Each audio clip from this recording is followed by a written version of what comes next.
I was knocked over by a bicycle out of nowhere. Although I wasn't hurt, my books went tumbling across the ground. I was already in a foul mood, so I blurted out, "Bloody hell." I crouched down to pick up my books, scowling, but there was no apology forthcoming, nor did the bike move away. My anger instantly grew to rival that of a vengeful spirit. "Are you blind? Just standing there like you've fallen asleep? Didn't anyone teach you to say sorry when you run into someone?" After a pause. "I'm sorry, I can pay for any damage." His voice was clear and pleasant. But still. In my entire life, I absolutely loathe being insulted with money. Without looking up, I snapped. "Think you can solve everything with money, do you?" "Well, Before I could finish, he asked, "Would £100 be enough?" "Wait a minute. That's quite a generous offer." I looked up at him, feeling like I'd seen him somewhere before. Oh right, I'd just scrolled past him on the notice board. He was Aubrey Fairfax, the rumored young gentleman who'd bought tea for the entire economics department. I'd stumbled upon Father Christmas himself, better make the most of it. After all, who doesn't love money? I immediately brightened up. "That's more than enough, thanks mate." "Mate, I'm not joking, I think you're proper fit and kind, you're all right you are." He just gave me a cool look and said calmly, "Contactless payment, I'll transfer the money to you." "Sure thing, cheers mate." I quickly opened my phone and held it out to him. The next second, the money was in my account. This bloke's properly generous. I silently counted the zeros, my eyes widening in shock. I may scoff at superstition, but I'll bow down before the altar of wealth. "Take care on your way, mate." I politely watched him leave. I stared at my account balance, grinning like an idiot, unable to hold back a chuckle. Hee hee. A message popped up from my flatmate. "Flatmate, at Audrey Sinclair, babe, the professor's here already, where are you?" Bloody hell. Class. I sprinted towards the classroom at top speed. Thanks to this windfall, I was running with a spring in my step today, feeling like I could go for miles. The power of money is not to be underestimated. Where's the classroom again? Oh right, B301. I looked at the room number, pushed open the back door, and crept in, hunched over. It was a general education class, and the first thing I saw was Father Christmas sitting in the back row. His red jacket was quite eye-catching. I should go say hello, right? "Mate, what a coincidence, you're in this class too." Aubrey Fairfax gave me a cool look and said nonchalantly, "Not a coincidence, this isn't our first class together." How is that possible?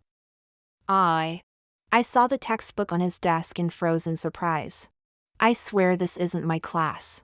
He's supposed to be in advanced calculus, while I'm meant to be in general psychology. My phone vibrates. I check it to find another message from my roommate. "Roommate, at Meredith Whitlock, where are you? Why aren't you here yet?" Just like that, my social life crumbles. I glance up at Father Christmas's handsome profile, forcing a polite smile without showing my teeth. "Sir, thank you for the reminder." I was about to walk into the wrong classroom. "Goodbye." Aubrey Fairfax is so cold. Father Christmas is completely different, always so concise with his words. I hurry towards the stairs, then open my phone to check my schedule. It's correct. It says B301. I can't believe my own eyes. I rub them, squinting to double check. Then I stop in my tracks and message the dorm group chat. "Me, guys, which classroom?" Roommate replies instantly, "B301, did you oversleep? Didn't we go over this all morning?" Roommate, hurry up, the professor's taking attendance. I'm utterly defeated. I should have known better than to trust that Aubrey Fairfax. I retrace my steps, trying to sneak in through the back door. Meredith Whitlock. Due to my combined cadet force conditioning, I instinctively stand up straight upon hearing my name. I immediately respond with a crisp, "Present." All eyes turn to me, and the young professor chuckles. My face turns bright red. I quickly sit down next to Father Christmas and hide behind my textbook. Honestly, I don't have to stay on this planet. I'd like to live on a different one. Aubrey Fairfax's lips curl into a barely perceptible smile. He's handsome, sure, but he seems a bit thick. Then I remember that 1,000 pounds. As a well-rounded university student, how could I be the thick one? So, I gently tap his arm, covering my mouth with my hand as I whisper, "Sir, you're in the wrong classroom."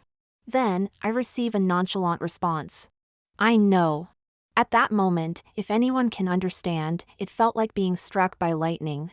For the first time in my life, I'm truly stunned. My phone on the desk remains off. I'm too embarrassed to check my messages now. The dorm group chat has gone wild, with everyone replying present, a bunch of mad lads. Just as I'm engrossed in the chat banter, I hear the professor call my name again. I immediately put down my phone and stood up from my chair with a start. "Miss Whitlock, no need to be nervous," the teacher said in a gentle voice, looking as calm as still water. I looked at the teacher with hopeful eyes, took a deep breath, and straightened my back. "I'm sorry, miss. Could you please repeat the question?" I didn't quite catch it the first time. As soon as I finished speaking, I heard Aubrey Fairfax snigger. Was it really that funny? I thought he was the amusing one. A few scattered laughs echoed around the classroom. The teacher gently moved the microphone away and said, "Please introduce yourself to the class." "Hello everyone, I'm Meredith Whitlock from Business English, Year 2. It's nice to meet you all." I spoke rapidly, afraid they'd remember my name. "Do you have any hobbies?" the teacher continued. Without thinking, I blurted out, "Eating, sleeping, and studying." The classroom erupted in laughter once again. "Thank you, Meredith. Please take your seat," the teacher said. Did she really have to emphasize my name like that? I'm young, I'll die of embarrassment many times over at this rate. A moment later. Meredith. I heard Father Christmas call my name, and I felt goosebumps all over. What was wrong with him? Why on earth was he calling me? Our eyes met. Were men's eyes always so captivating? I had to admit, I quite liked his. "Would you like to be my girlfriend?" he asked, his lips barely moving. I was thunderstruck, completely stunned by his words. If we weren't in class, I would have stood up and called him a lunatic. Even if he were Cupid himself, he couldn't just come out with something like that, could he? But he was exactly my type. Of course, I politely declined first. "Look, mate, we've known each other for less than an hour. Don't you think you're being a bit forward?" Aubrey didn't seem to think there was anything wrong with it. He just quirked his lips slightly. He had a good temper and explained softly, "Don't misunderstand. I don't mean a real girlfriend, just pretend to be one." I rejected him on the spot, thinking, this is just another way to make money. Are you mad? That's still not okay. I'm not into this self-deception business. But then, "I'll pay you, and I promise I won't force you to do anything you don't want to," he said. At the mention of payment, my face lit up instantly. "Tell me more about this proposition," I replied, intrigued. "It means you just need to pretend to be my girlfriend and help me deal with the girls who confess to me," he explained. Just pretend and deal with some girls for money? Rubbish! Am I really that easily swayed by money? "Is 3,000 pounds enough?" he asked. Blimey! 100 pounds a day? I'm not ashamed to admit I'm that shallow. Look at that! This is the generosity of Father Christmas himself. I clasped my hand over my mouth, barely containing an excited squeal. I couldn't hide the genuine smile spreading across my face, desperately trying to suppress the corners of my mouth from turning upward. "Mate, honestly, it's not about the money," I said. "Let's just say, I'm at your service, guns and roses ready. From now on, don't be shy to call on me. I'm always available." Aubrey Fairfax glanced at me, a hint of amusement in his eyes. He just didn't want to take advantage of me or scam me out of money. Everything else was fair game. "Here, let's exchange contact details so we can keep in touch," I said, swiftly pulling out my phone and displaying my referral code. After class, my 2 roommates and I quickly left the classroom where I had embarrassed myself. One of them, scrolling through her phone, exclaimed in surprise, "Haha, someone's asking for your contact info on the notice board. And it's not just one person. There's a whole queue of people waiting, and someone even called you wifey." Are you about to become famous? My heart sank as I silently opened the school's notice board. The hottest anonymous message read, "Notice board, please help me find the girl who stood up in B301 this morning. She's so cute. I want her contact info." The comments below were filled with me too. In the first week of school, before I even knew all my classmates, I had already become famous. "Meredith." I heard a familiar voice and turned to see a tall, handsome man approaching. My brother. Wilfred Whitlock, 25 years old, graduated from a Russell Group University, perpetually single. I turned to my roommates and said, "My brother's here. You two go ahead to lunch without me." After explaining, I walked towards the man standing still. I waved at my brother and managed to reach up and pat his shoulder as I got closer. "How did you get in?" I asked. "Your university invited me to give a lecture," my brother said nonchalantly. I responded with less than enthusiastic admiration, "Wow. Brilliant. Can't you ever be serious?" he chided. "Never mind that. I don't have classes this afternoon, so let's go home together." My brother got into the Rolls-Royce first. I was about to get in when a hand grabbed my wrist. "What's his problem?" I turned around impatiently, ready to tell them off, only to see Father Christmas himself. My mood instantly improved. With a dazzling smile, I cheerfully said, "Oh, hello there. What brings you here? Couldn't get a cab? Need a lift?" I love helping people, you see. After hearing what I said, Aubrey's eyes darkened, and his entire demeanor became somewhat gloomy. But I was fearless, looking at him sincerely. Because sincerity is the only surefire way. Aubrey's eyes darkened further, and he tightened his grip on my hand. "Come with me," he said coldly. "What's his deal? Is something wrong?" I asked. "Is he all right?" My brother must have sensed something was off. "Meredith, everything okay?" "It's nothing, just ran into a class dash." Before I could finish, Aubrey cut me off impatiently. "I'm her boyfriend," he stated. As soon as he said that, the situation spiraled out of control. My brain exploded, trying to figure out how to explain to my brother about selling one's soul. Meredith - my brother's death glare. In this extremely tense scenario, I quickly explained, "Brother, it's not real, don't get upset. You go home first, I'll explain later." I slammed the car door shut with a loud bang. Then, I took charge, dragging Father Christmas to a shaded spot near the school gate. Before I could even confront him about it, Aubrey Fairfax smirked and asked, "Is he your brother?" He glanced at me discreetly, looking somewhat uneasy. Perhaps he was worried I might back out of pretending to be his girlfriend. I crossed my arms, feeling a bit exasperated, and said, "Yeah, of course. What else? Let's be straightforward if there's something you want to say. Don't let my brother get the wrong idea." "Your real brother?" he muttered, sounding oddly suspicious. Yes, same parents and all," I replied, puzzled by his reaction. "I'm sorry, I thought he might have been someone else," Aubrey said, looking sheepish. Noticing his discomfort, a creative idea struck me. "You didn't think I was someone's mistress, did you?" "Well." He nodded, avoiding eye contact with me.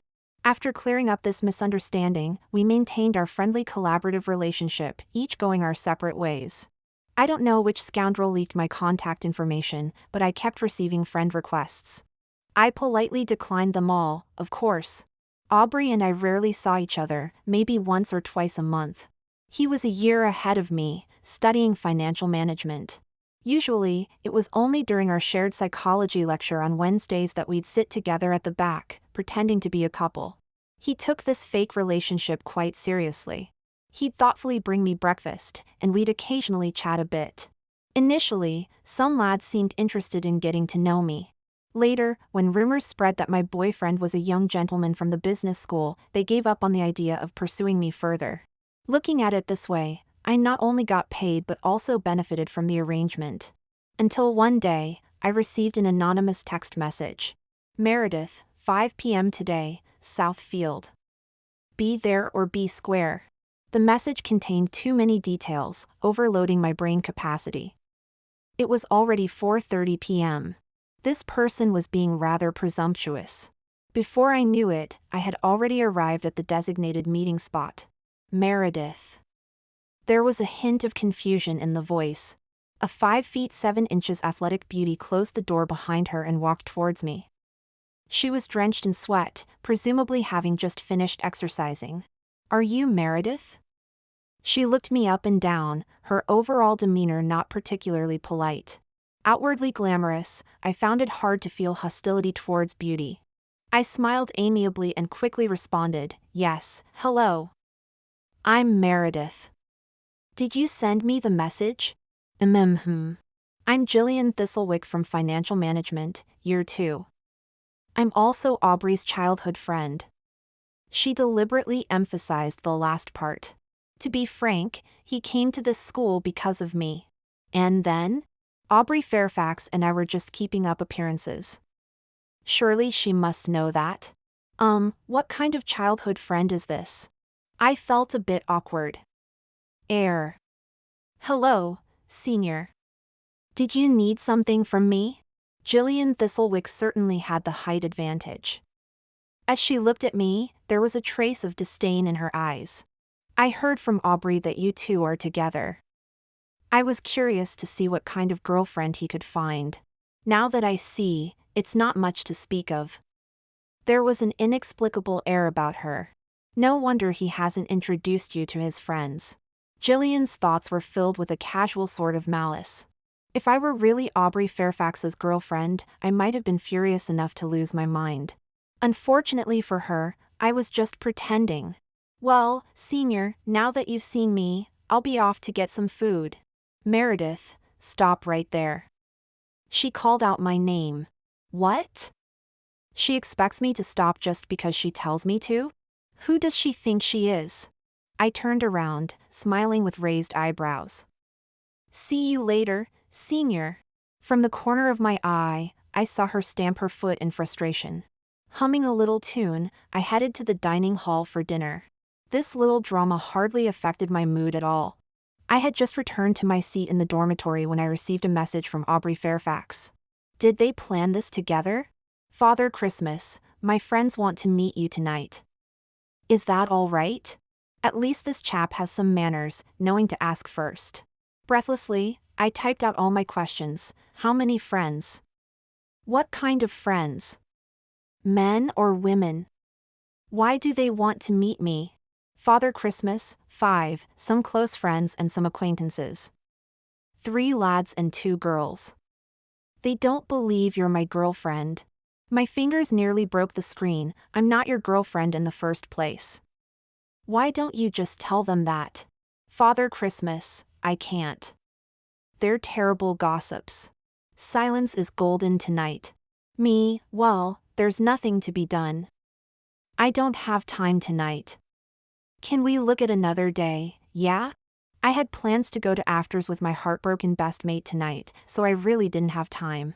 After a while, I thought he was sulking and didn't want to reply, just as I was about to exit the chat. Father Christmas, all right. He sounds cold, but he's actually quite normal when he speaks. After finishing dinner in the dormitory, I took the bus back to my detached house in the suburbs and changed into my one-of-a-kind handmade cocktail dress. Looking in the mirror, I saw a stunning reflection with a curvaceous figure.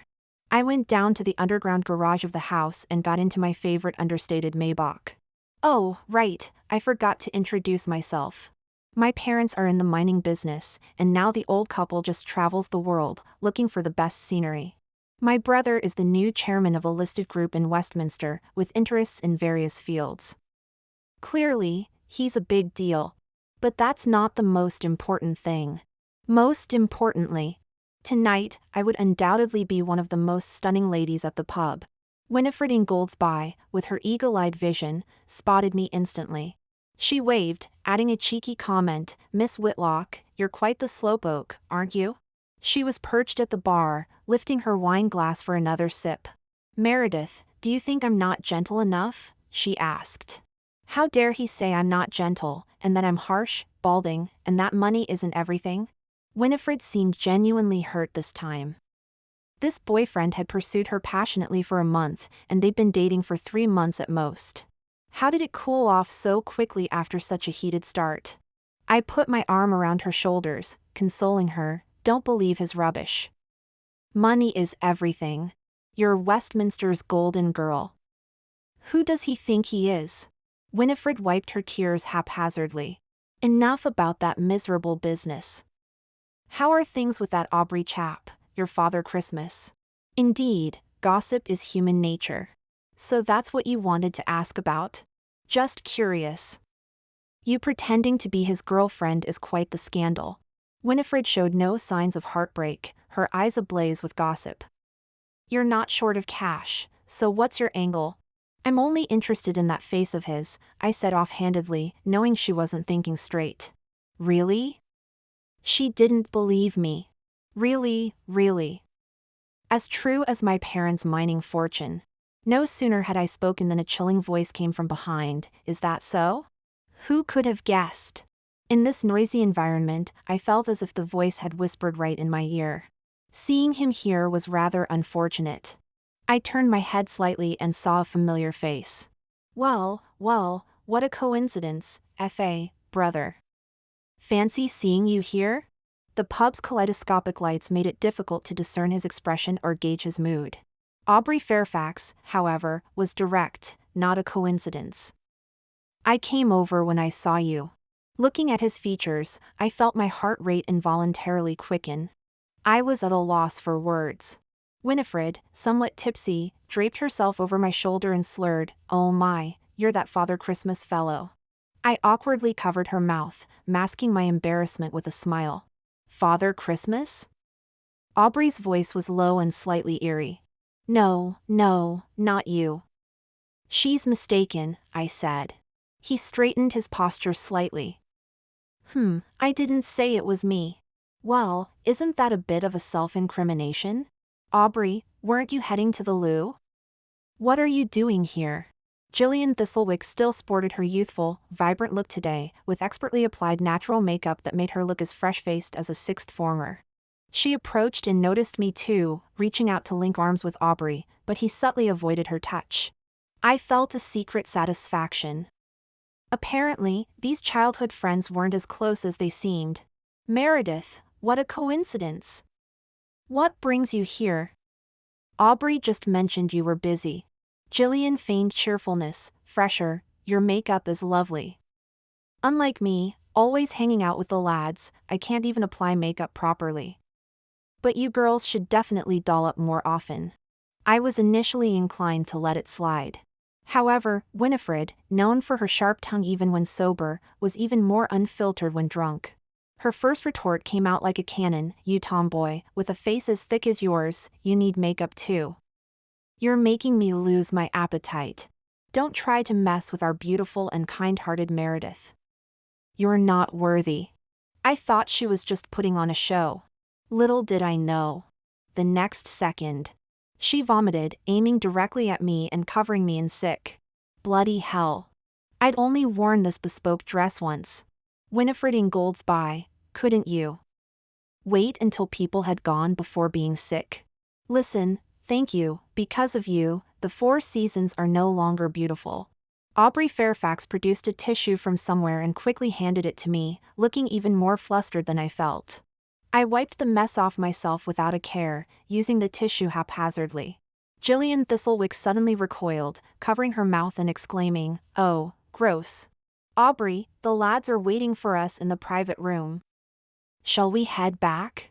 You don't mind, do you, Meredith?" I wouldn't have minded originally, but seeing her smug face made me inexplicably irritated. Calling him Aubrey this, Meredith that, who cares about being her junior? I whined in a slightly slurred voice, "Aubrey, darling." Bloody mental. I nearly made myself sick again. Aubrey Fairfax's body noticeably tensed. "Aubrey, darling, could you be a dear and take me and my friend home?"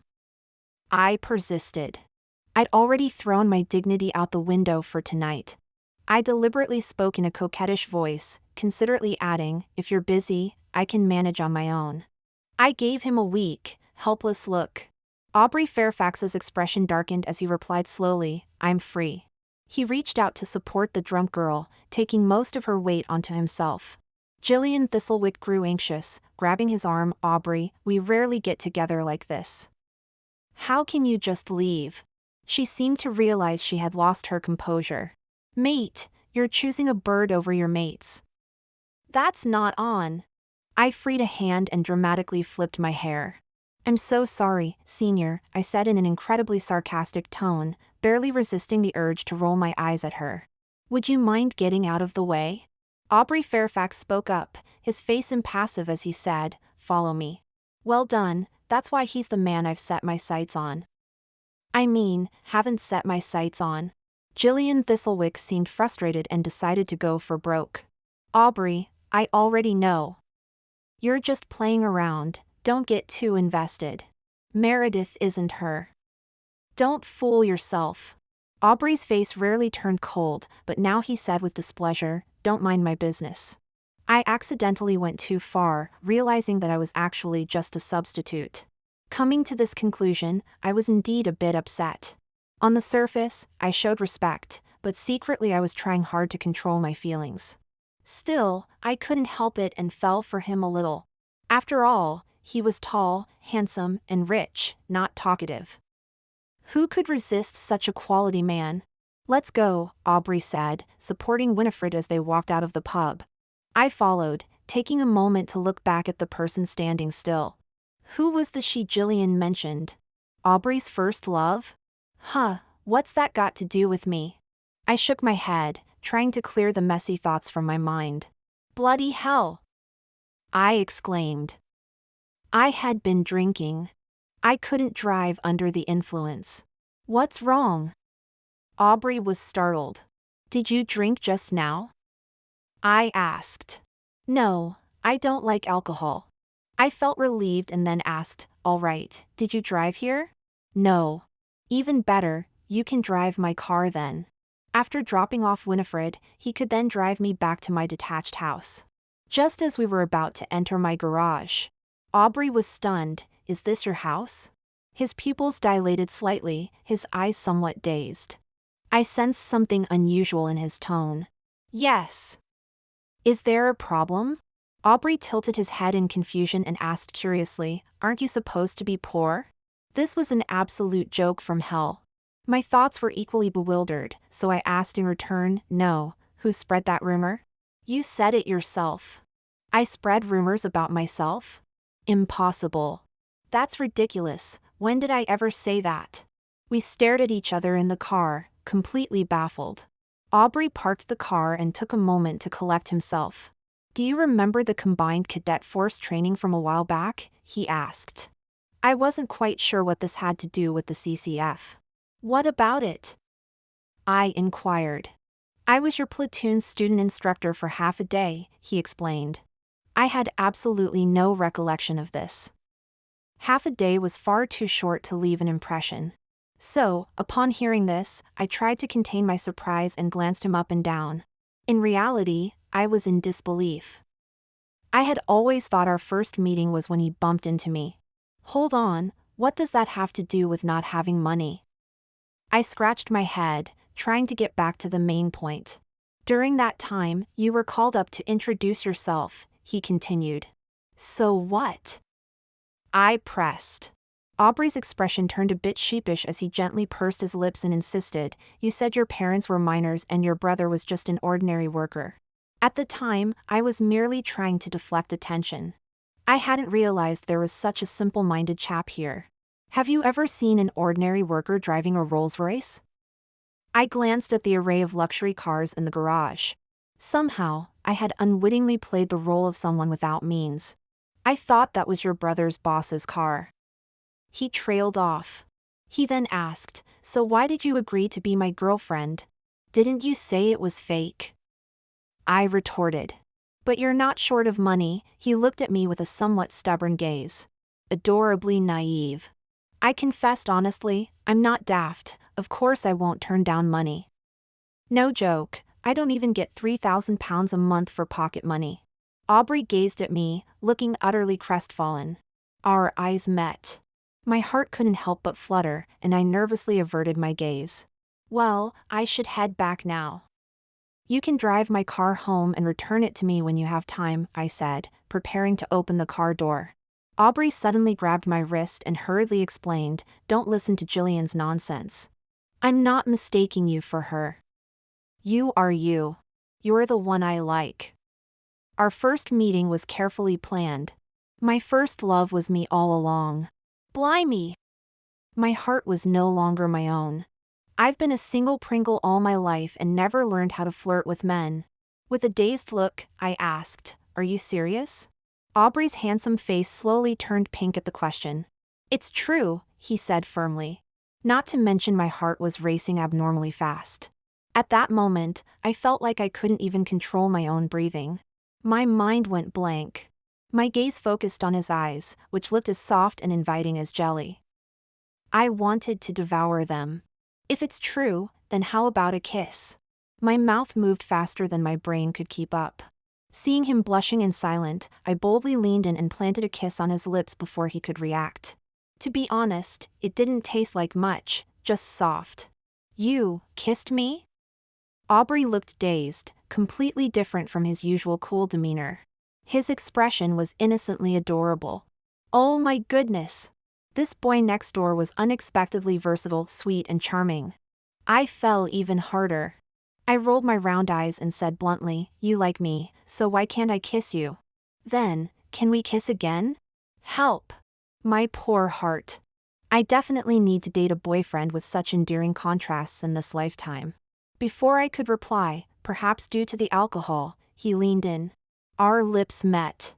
I tried to imitate a quick peck, intending to pull away.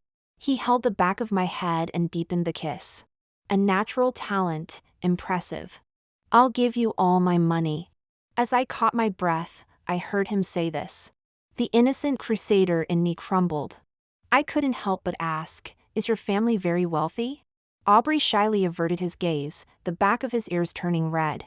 "Yes, in the top 5 in Westminster. But I can earn a lot on my own too. I'll definitely earn even more in the future, and give it all to you." He wanted to say he could marry me right now. In the days that followed, Meredith Whitlock and Aubrey Fairfax settled into a blissful relationship as a loved-up couple. Being in such a romantic partnership was truly wonderful.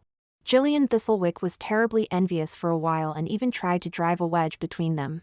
But who cared? After all, Aubrey's money was now Meredith's to spend. He was indeed quite impressive. At such a young age, he was already the CEO of a listed company, constantly busy, yet still clingy as ever. He practically wished there were 25 hours in a day just to spend more time by Meredith's side. Gillian finally accepted her place and stopped making a fool of herself. Later on, they successfully graduated and got hitched. Aubrey chose to inherit and expand his family business. As for Meredith, she decided to pursue further education to chase her dreams. They both hoped to become better adults, shining brightly in their respective fields.